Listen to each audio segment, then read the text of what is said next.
Construye tu sueño.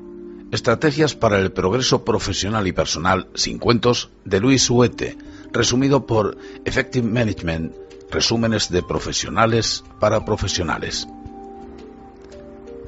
Las personas tenemos en nuestro interior una gran potencialidad y unas capacidades que hemos de ensanchar. No nos podemos gestionar bien sin un conocimiento de uno mismo, de los elementos y de las dinámicas que interfieren en nuestros logros humanos, de la situación de la cual se parte y de las metas posibles. Una vida lograda no es otra cosa que el desarrollo y la movilización de los recursos personales para obtener abundancia interior y exterior, tanto en uno mismo como en los demás. El libro Construye tu sueño condensa y hace fácil de entender las ideas que hacen realidad los sueños que todos tenemos. Capítulo primero. La construcción de los sueños desde la personalidad de cada uno. Los sueños se construyen desde la personalidad de cada uno, respetando todo lo bueno que hemos conseguido. Para manejarse en la vida, hay que conocerse lo mejor posible. Encontramos 4 grandes personalidades obtenidas de la interrelación de 2 variables, racionales y emocionales por un lado, y afirmativas y reflexivas por otro. 1. Mentalidad anglosajona. Es la unión de lo afirmativo con lo racional. Desde esta perspectiva, lo que interesa es lo de fuera y lo que prima son los hechos. Se caracteriza por una personalidad individualista orientada a los resultados, competitiva y agresiva. Muchos directivos tienen este perfil. 2. Mentalidad latina. Es la mezcla de emotividad con lo afirmativo. Se sigue pensando en lo de fuera, pero la manera de pensar es menos estructurada, más pasional e intuitiva. Estas personas son creativas, buenos comunicadores y les gusta el reconocimiento. 3. Mentalidad asiática. La intersección de la persona reflexiva y la emotiva. Se preocupan por las personas. Fomenta personas humildes, pacíficas y con tendencia a evitar los conflictos. 4. Mentalidad germánica. Se juntan la racionalidad y la capacidad reflexiva. Lo más importante son los procesos, las tareas, lo sistemático, etc. Las personas con esta mentalidad son muy estructuradas, serias, poco amigas del cambio y algo conservadoras. En función de la personalidad de los directivos, son muy previsibles las tareas a las que se va a prestar mayor atención.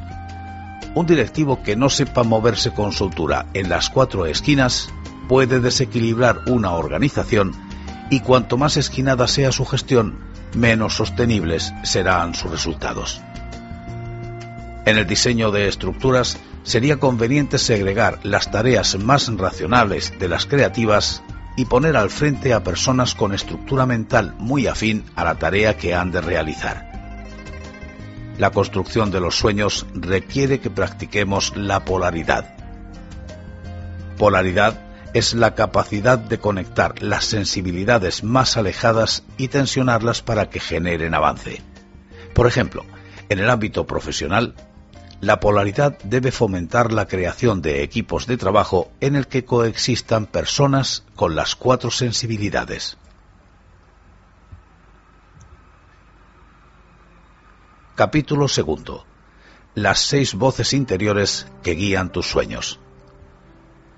El cerebro utiliza un sistema de alertas, emociones agradables y desagradables, para advertirnos de si el perfil de acontecimientos que se está desarrollando en este momento se corresponde con un patrón bueno, satisfacción, o con un patrón peligroso, insatisfacción. En cierta medida, las emociones son alertas que sirven para actuar. Lo normal es que las personas estén a gusto y tranquilas. Si las emociones que habitualmente sentimos son otras, es que hay un problema por resolver.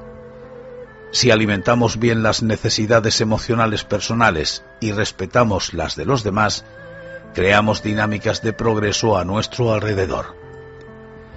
Si creamos unos buenos hábitos cognitivos en la manera de pensar, podemos llegar a alimentar las necesidades emocionales desde nuestras creencias y proteger nuestras ilusiones y sueños de los acontecimientos externos negativos.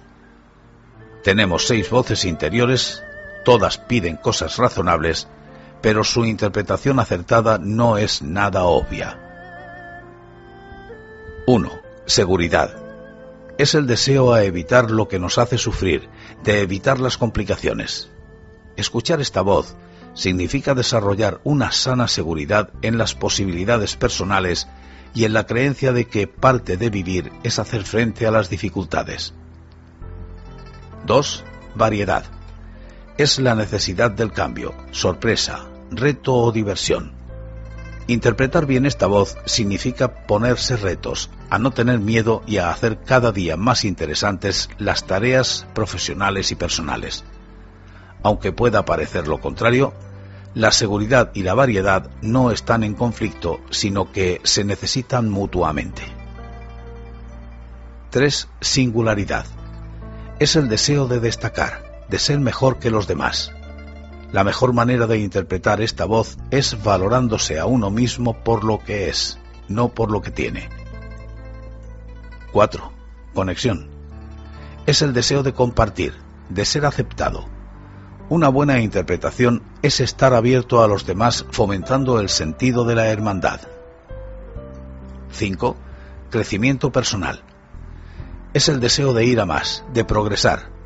La mejor interpretación es la mejora de la sabiduría, del conocimiento en lo profundo de lo que nos rodea. 6. Contribución y progreso social. Es el deseo de hacer cosas que sean útiles y valiosas para otros. Las personas que han escuchado esta voz han acabado recibiendo más de lo que dieron y se han instalado en un círculo sistémico de crecer, dar y recibir. El juego de las voces interiores dura toda la vida, y cuanto antes se aprenda a jugar, más satisfacciones nos dará esta. El aprendizaje es observable en las prioridades que se dan a las voces. Es señal de aprendizaje el prestar cada vez menos atención a las 4 voces básicas y escuchar más las 2 últimas.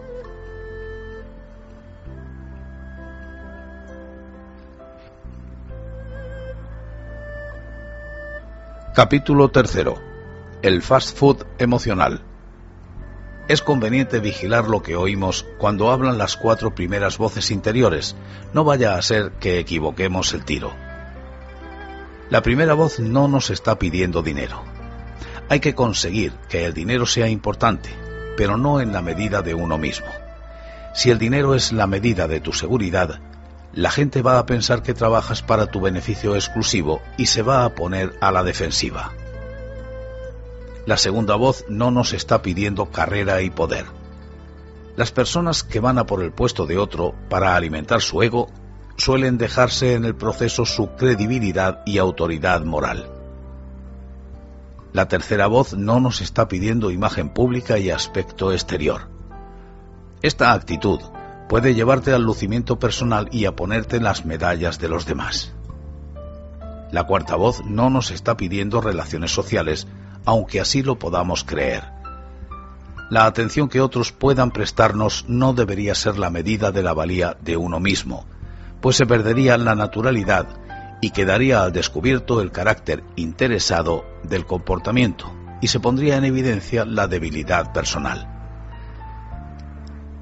La causa de personalidades y caracteres débiles está en la mala interpretación de las voces interiores, bien por el factor sociológico, el entorno me enseña a interpretar mal, o bien por escasez de sensibilidad personal para discernir el contenido de la voz. Sin recursos personales no es fácil encontrar en el interior de uno mismo la solución a los grandes deseos con los que se nace. El respeto a la lógica interna de las emociones y a las necesidades emocionales de las personas que tenemos cerca es una pieza importante en la construcción de los sueños. Para llevarse bien con ellas es necesario poder alimentar simultáneamente las mismas necesidades emocionales. Capítulo cuarto. Los mecanismos de defensa. La adversidad y los conflictos, si se gestionan bien, acaban siendo una palanca de mejora de los recursos personales. La mejor forma de sacar partido a los conflictos que nos traigan la vida es afrontarlos con mecanismos de defensa maduros. Los mecanismos de defensa son trucos en forma de amortiguaciones que alejan de nosotros el foco de tensión que representa habitualmente un conflicto. Uno de los mejores hábitos que podemos desarrollar consiste en utilizar de manera habitual ante el conflicto alguno de estos 10 mecanismos de defensa maduros. 1. Conocerse mejor. ¿Qué puedo aprender del conflicto? ¿Qué faceta de mi carácter es la que ha estropeado las cosas? Conocerse mejor es una fuente de sabiduría, es la base de una vida de logro. 2. Razonar, ir por partes, separar los matices. Es meter lógica para evitar que el aparente tamaño y dificultad del problema paralice la búsqueda de soluciones. 3. Anticiparse y prever. Significa tener hechos los deberes la segunda vez que ocurra. 4. Desplazar el conflicto del centro de atención. Ocio sano. Todos tenemos que tener 3 o 4 cosas que nos ayuden a sacar la tensión y a ponernos en forma. 5. Desdramatizar y reducir la carga emotiva. Desde la irrealidad y la emotividad es más difícil ver las posibles soluciones al problema. 6. Sentido del humor al expresar, sin malestar, el conflicto personal.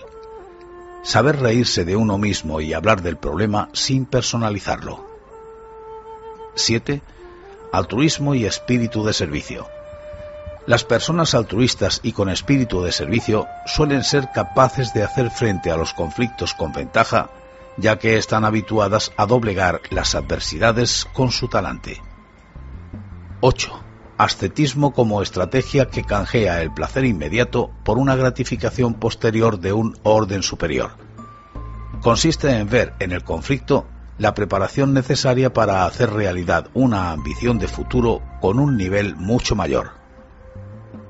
9. Dar un significado y una finalidad dignificante al conflicto. Es entender que, pese a que uno no lo acaba de entender del todo, las cosas suceden para el bien de uno. 10. Controlar el centro de atención, la interpretación y la respuesta. Los conflictos son una fuente de mejora personal cuando una persona sabe controlar la manera en la que se miran las dificultades, consigue dar al conflicto la interpretación que más le conviene y se habitúa a desplegar muchísima actividad para hacer frente a esa adversidad de forma inteligente. Si las personas no se acostumbran a utilizar los mecanismos de defensa maduros, no queda más remedio que acudir a los inmaduros. Puede que en algún momento sea legítimo, pero estos mecanismos son nocivos para la construcción de tu sueño. Son los siguientes. 1. Echar la culpa a los demás. Si no tengo la culpa, no estoy obligado a hacer nada, pues soy la víctima. En muchos casos, el victimismo es el origen de una depresión. 2. Inventarse razones justificativas. Las excusas aparentemente te exoneran de responsabilidad, pero, sobre todo, impiden la creatividad para buscar una solución innovadora.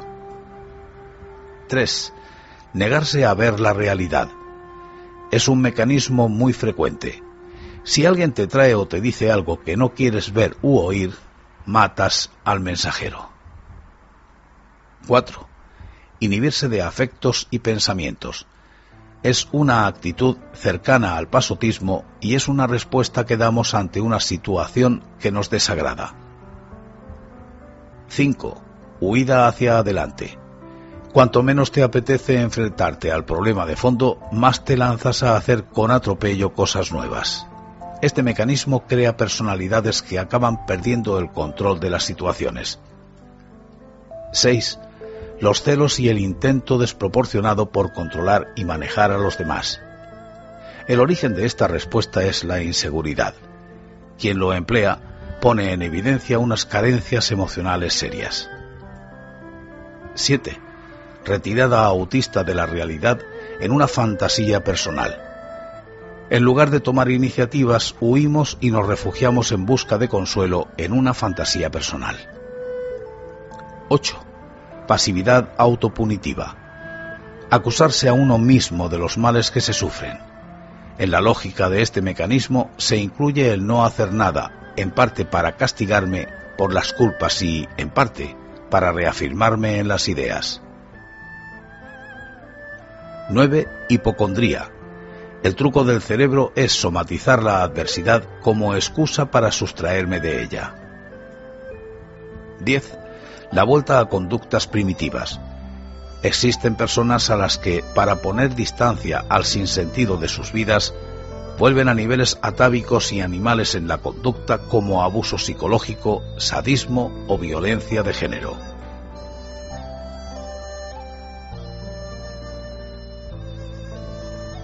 Capítulo 5.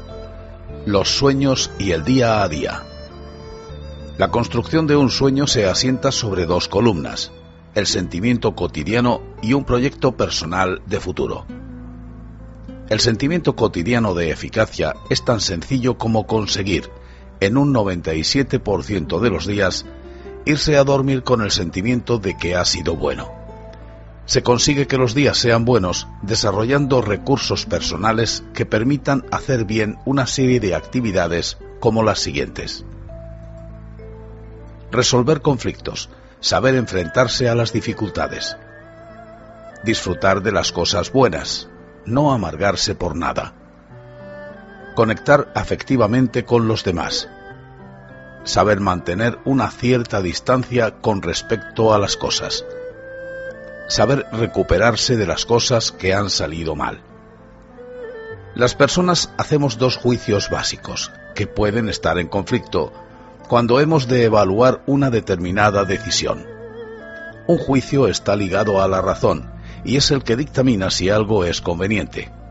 El otro está más ligado al mundo emocional y es el que discrimina si algo me gusta o no. Podemos imaginar una matriz con 4 cuadrantes en donde se pueden entrecruzar los dos juicios. Cuadrante primero: me gusta y me conviene. Esto es vivir. La buena marcha de la construcción del sueño se debe notar en que a medio plazo casi todo lo que hagamos esté en este cuadrante. Cuadrante segundo: me gusta pero es inconveniente. Este cuadrante es el más seductor y por ello el más peligroso. Las acciones de este cuadrante comprometen el futuro personal ya que impiden el progreso de los recursos personales. Cuadrante tercero: son acciones convenientes pero que me cuesta hacerlas. Trabajar en este cuadrante es trabajar para el futuro personal. Cuadrante cuarto: me desagradan y son inconvenientes. No son tan peligrosas como las del cuadrante segundo, ya que generan un rechazo que provoca que no duren mucho.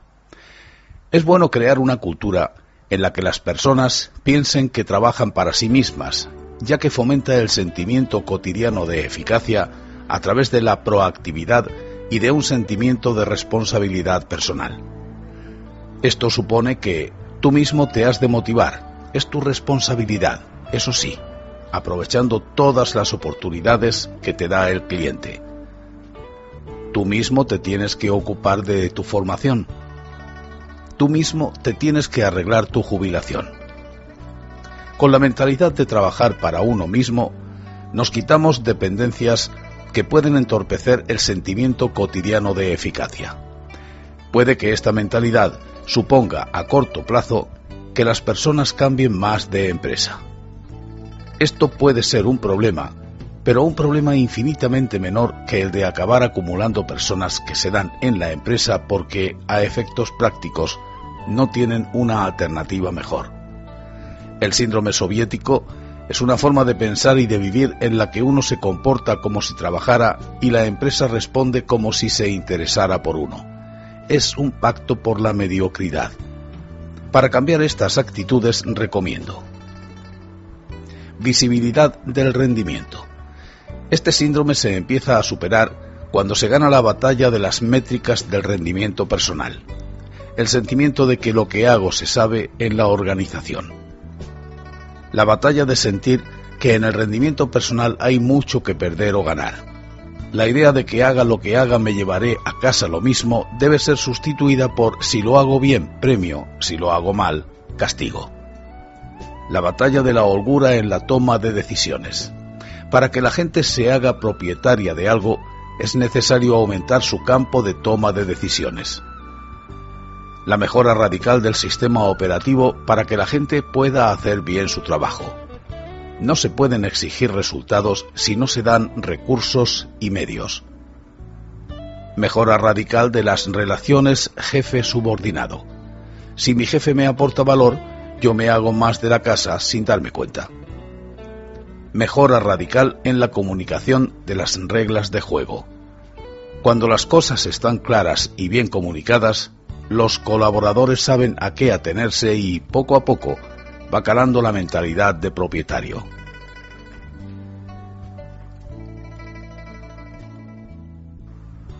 Capítulo 6.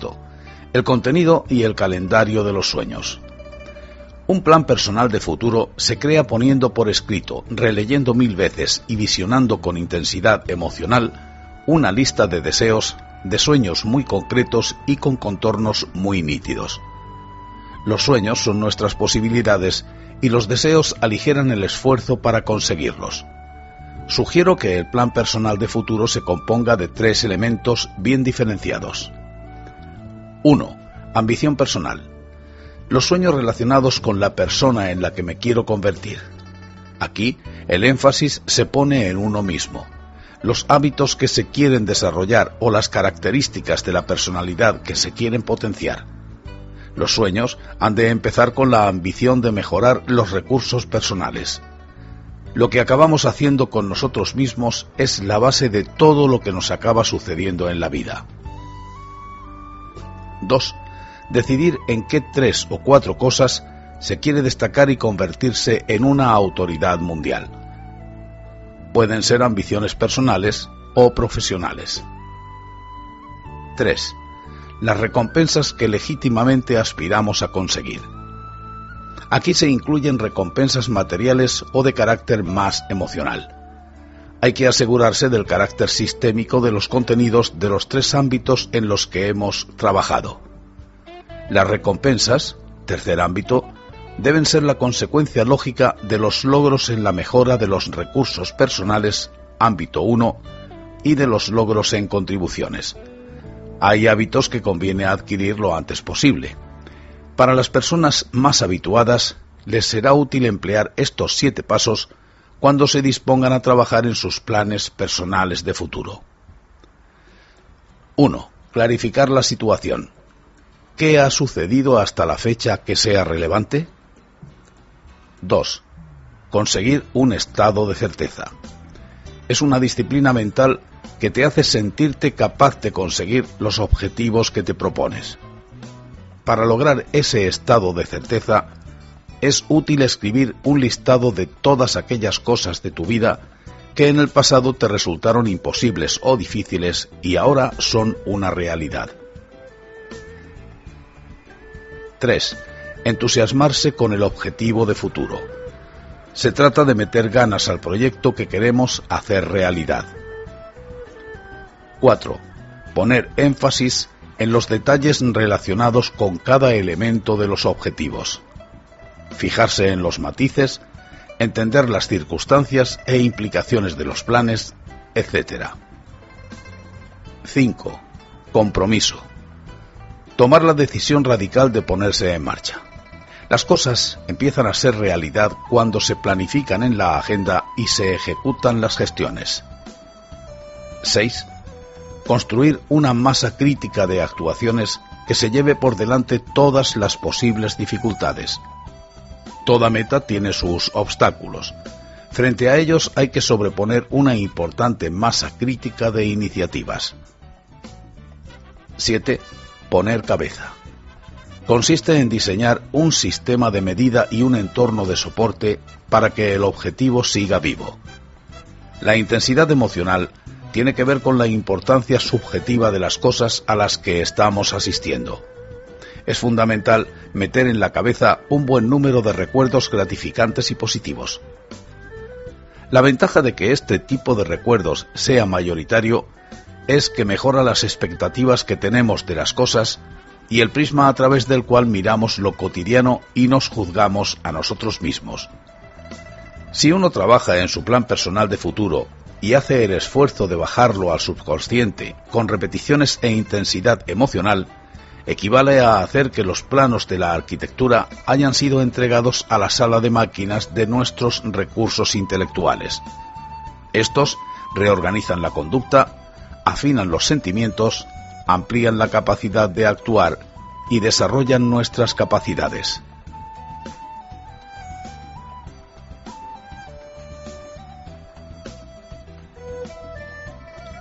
Capítulo 7.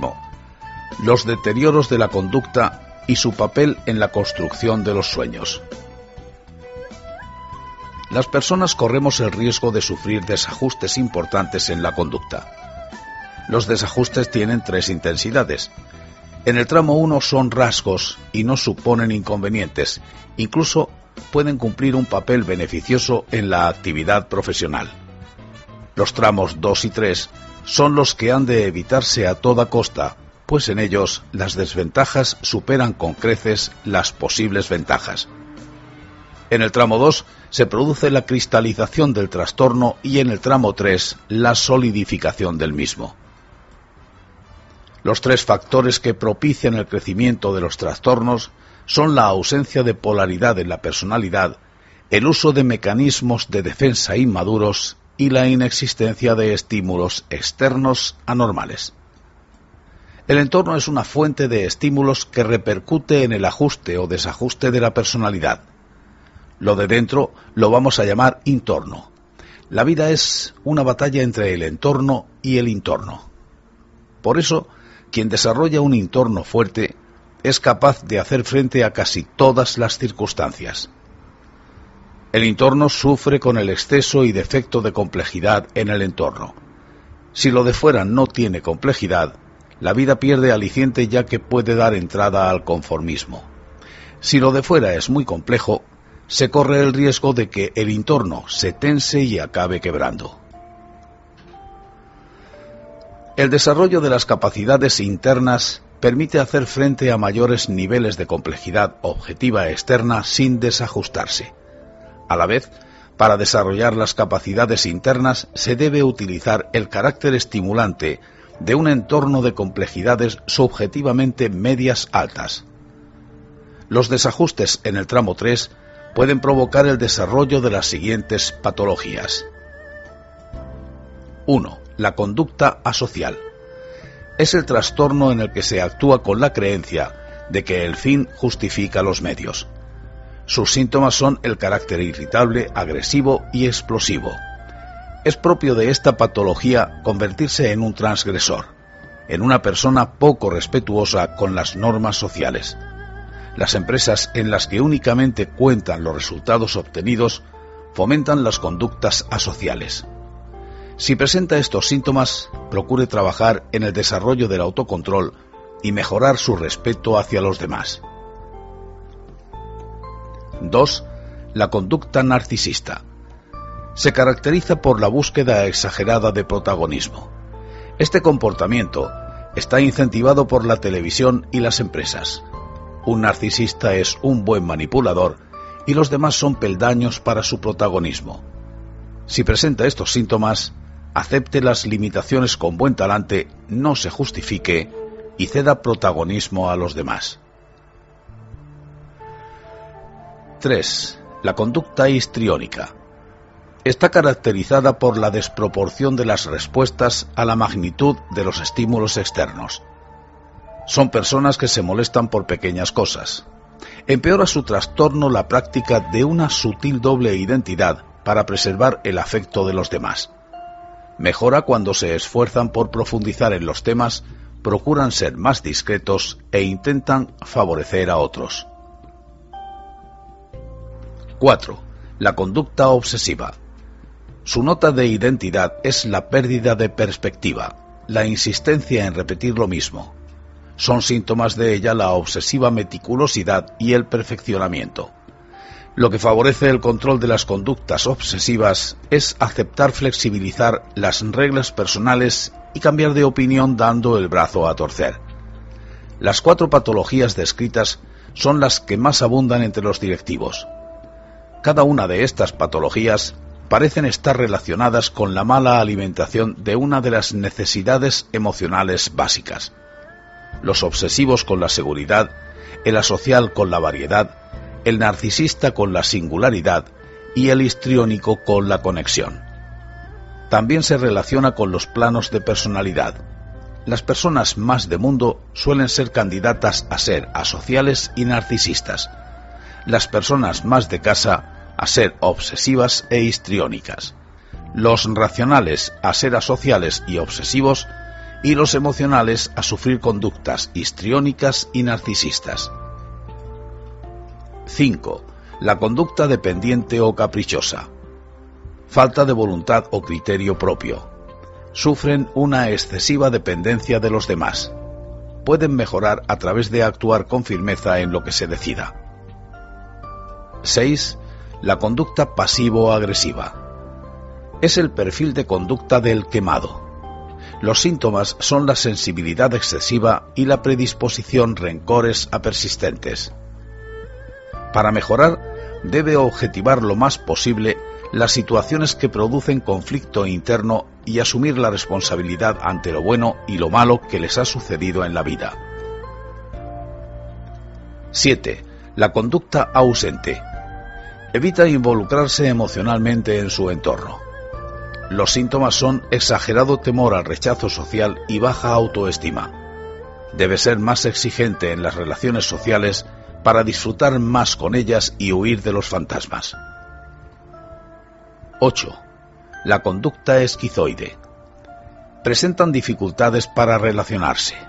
Los síntomas son frialdad y distanciamiento afectivo. Puede mejorar tratando más a las personas.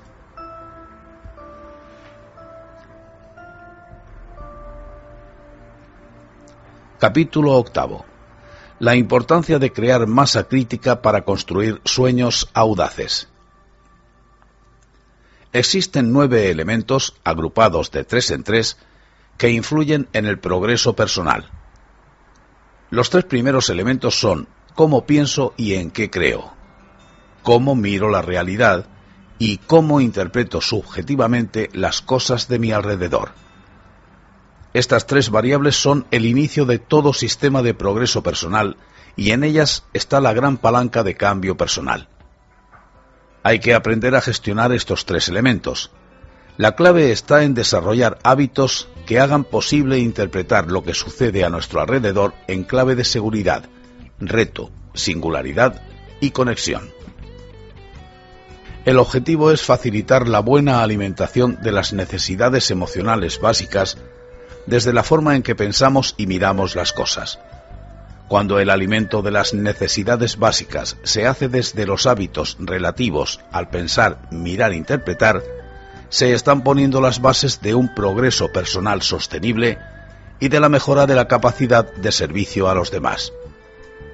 El perfil de las interpretaciones que se adoptan también viene condicionado por las creencias. Las cosas son como son, pero también acaban siendo interpretadas en función de las expectativas. Las creencias son fruto del aprendizaje que se crea cuando se asocian eventos externos con significados. Las personas podemos y debemos mejorar la calidad de nuestras creencias siempre y cuando no hagamos del contenido de las mismas la base de nuestra seguridad personal. Si es así, no las cambiaremos. La segunda tríada de causas y efectos está en cómo me siento, cómo actúo y qué resultados obtengo. El perfil de emociones de las personas tiene su origen más inmediato en el perfil de ideas e interpretaciones que manejan las personas. Para cambiar el estado habitual de las emociones de una persona, debe actuar sobre su manera de interpretar el mundo. Y es que hay significados que ilusionan y hay que entristecen. La tercera tríada es la que más determina el cariz de la vida lograda, ya que viene representada por en quién me convierto como persona, qué tipo de contribuciones he sido capaz de hacer y qué recompensas he recibido de los demás. La tercera tríada hunde sus raíces en las dos primeras. Toda la persona que ambicione la abundancia interior en las contribuciones que realiza y en sus recompensas tiene que trabajar previamente las dos primeras.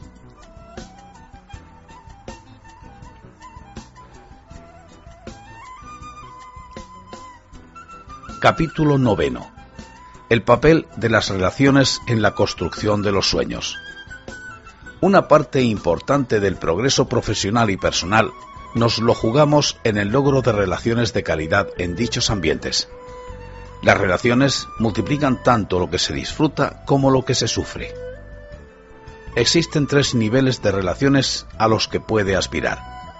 Conviene preguntarse a menudo el nivel de relación en el que nos movemos habitualmente con las personas clave de nuestra vida. Los niveles son los siguientes. 1. La relación se mantiene puramente para recibir lo que uno desea. Cuando el foco está en lo que se recibe, se crean personas con relaciones que continuamente fracasan. 2. Se espera una reciprocidad en la relación. Se crean equilibrios más o menos estables en función de que ambas partes sean razonables en la ecuación del canje. Si una parte se queda atrás, el equilibrio se rompe y la relación corre el riesgo de desaparecer. 3. Una parte se compromete a servir las necesidades de la otra sin esperar necesariamente nada a cambio. El objetivo está en buscar oportunidades de hacer cosas valiosas por los demás. Las relaciones en este nivel son las que producen una mayor satisfacción. Las 10 disciplinas para la mejora de las relaciones y del liderazgo personal son las siguientes. 1. La disciplina del bien común. Cuando el centro de la relación no se pone en uno, sino en el otro, las relaciones suben de nivel. 2. La disciplina de la persistencia. Es la constancia, la apuesta a largo plazo. 3. La disciplina de la naturalidad. Ser el que uno es, no fingir. 4. La disciplina de la polaridad en la relación. Saber combinar solidez y diversión. 5. La disciplina de la rectitud de intención. Ejercitarse en la creencia de que la otra parte ha actuado de buena fe. 6. La disciplina de buscar la verdad. Contrastar la información para evitar la superficialidad. 7. La disciplina de la libertad interior. Es la inteligencia de saber perdonar y olvidar. 8. La disciplina de abrir el corazón. No ocultar los sentimientos propios. 9. La disciplina de la fe en el futuro. La creencia firme de que todo es para bien. 10. La disciplina de ser agradecido. Las relaciones son el fundamento del progreso en los ámbitos profesional y personal. Con mejores relaciones hay más capacidad de lograr complementariedades y sinergias. En las relaciones siempre existen conflictos. Los conflictos tienen 2 dimensiones: externa, manifestación o no de un desencuentro, e interna, existencia o no de un sentimiento negativo personal, cuya interrelación da lugar a 4 situaciones. 1. Consenso. Se está de acuerdo con lo que propone. 2. Discrepancia. Tengo una opinión distinta que puedo manifestar sin miedo. 3. Guerra abierta.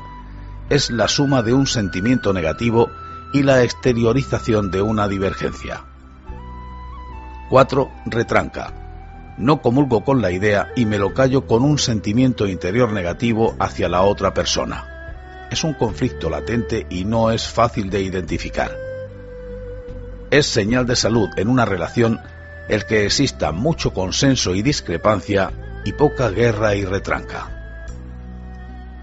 Construir una buena relación con la persona que ejerce como nuestro jefe en el trabajo contribuye de manera importante al logro de nuestros sueños.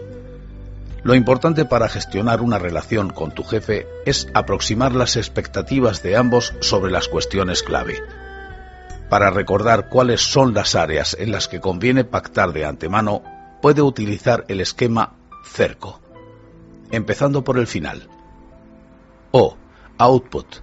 Objetivos tangibles que se quieren lograr. C. Pautas de comportamiento con las que se quieren lograr los objetivos. R.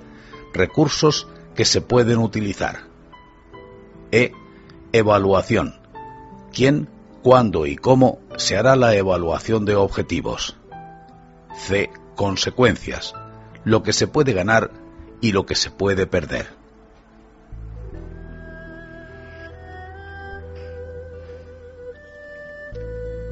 Capítulo 10.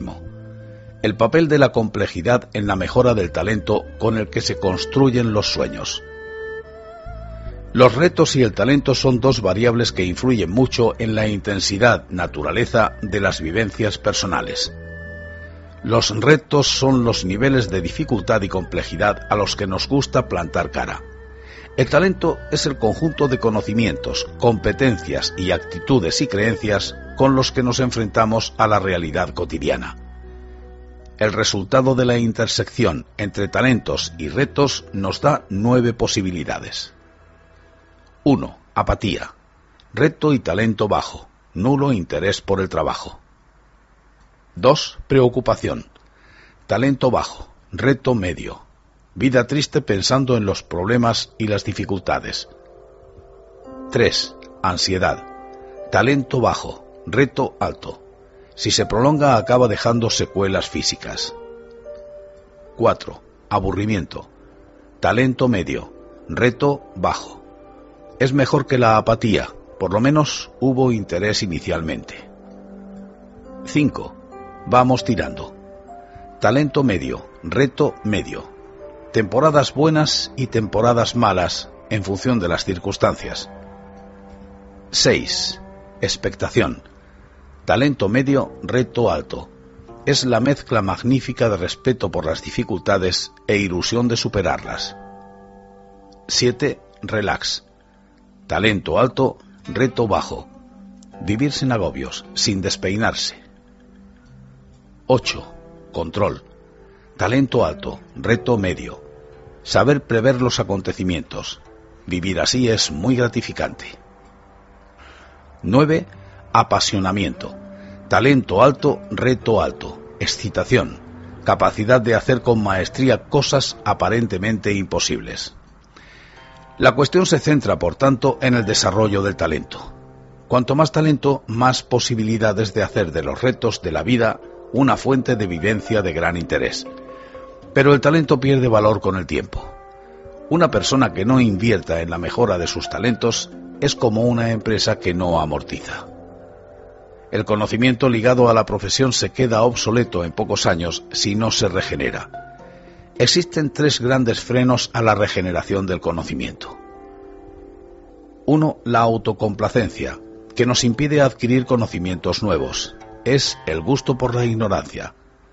Para combatirla hay que tener inconformismo y gusto por el progreso. 2. La pereza, que nos impide profundizar en los conocimientos nuevos. Es la falta de voluntad. 3. Dispersión. Es la falta de enfoque. Nos impide ser capaces de ligar conocimientos de distintas disciplinas de manera creativa. De igual forma, un conocimiento profundo y exhaustivo no debe hacernos perder la perspectiva y pensar que tenemos licencia para pontificar sobre cualquier cosa. La mejora del conocimiento requiere horas de trabajo y una manera de pensar y hacer en la que el inconformismo, el rigor y la concentración en el enfoque se convierten en hábitos intelectuales. Las competencias son destrezas en el comportamiento que permiten resolver problemas en los ámbitos personales y profesionales. Las competencias se pueden clasificar en 3 ejes. 1. Se incluyen las competencias ligadas a la eficacia profesional como la flexibilidad o la resolución de problemas. 2. Se encuentran las competencias de cohesión que son más ligadas a los temas personales y sociales como credibilidad o trabajo en equipo. 3. Eje de gestión de los recursos personales. Es el que engloba las competencias de gestión del tiempo, motivación personal, autocontrol, etc. Ninguna de las competencias se mejora si no se practica.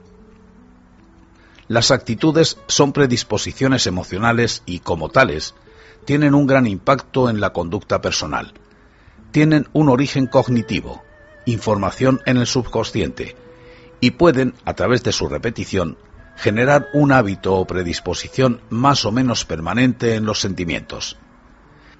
El origen cognitivo de las actitudes se llama autoideal y autoeficacia, que no es sino información profunda almacenada en la memoria de largo plazo que tenemos las personas. Autoideal son las creencias sobre el futuro, expectativas, ambiciones, referentes, etc. Autoeficacia son las percepciones sobre el presente. Las posibles combinaciones de información sobre el futuro y sobre el presente condicionan la manera de juzgarse a uno mismo. Pueden darse 4 casos. 1.